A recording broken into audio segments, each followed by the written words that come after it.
پردے میں چلے جائیے، مکے والے کچھ اندر آنے والے ہیں۔ جناب فاطمہ بنت اسد پردے میں چلی گئی، رسول باہر آئے، آؤ تم لوگ اندر آؤ، آ کے دیکھو یہ کیسی ہوا۔ اب جو اندر آئے تو آدھا ادھر اندھا، بیچ میں جھولا اور آدھا ادھر کا، دیکھ لو اسی کی آواز تھی۔ اب نے سب نے دیکھا تو سب کی آنکھیں پھٹی کی پھٹی رہ گئی۔ 3 دن کا بچہ اور اتنا زبردست تھا۔ ایک مرتبہ پردے کے پیچھے سے ماں کی آواز آئی، حیرت میں پڑھنے کی ضرورت نہیں ہے، میرا لال حیدر ہے۔ قبلہ گستاخی معاف۔ ہم پیدا ہوئے ایسی قوم میں کہ کسی کو غلط جگہ بیٹھے دیکھ کے برداشت نہیں ہوگا۔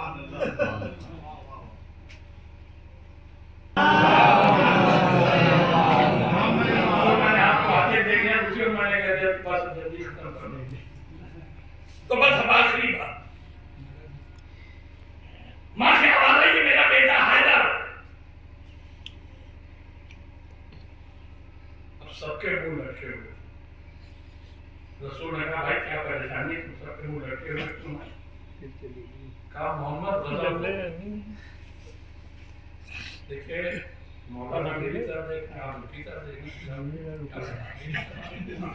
سلام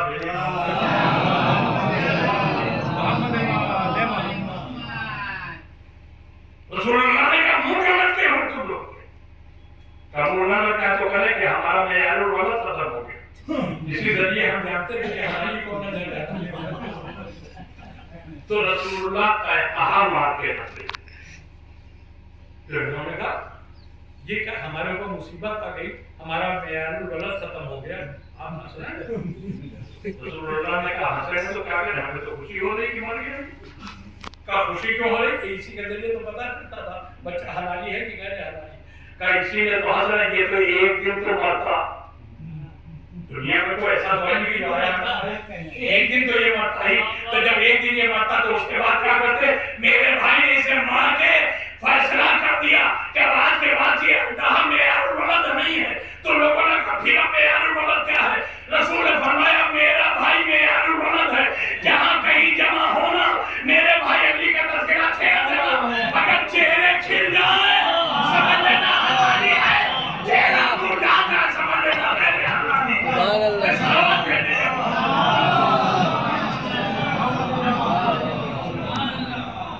اسی لیے نبی نے ارشاد فرمایا زینوا مجالسکم بذکر علی ابن ابی طالب، اپنی مجلسوں میں ذکر علی کیا کرو۔ کیوں کیا کریں؟ اے میرے رسول یہ حکم کیوں دیا؟ کہا اسی لیے تاکہ پتہ چل جائے کون حلالی ہے کون غیر حلالی۔ بس میرے دوستو ختم کر دیں۔ دیکھیں یہ مجلس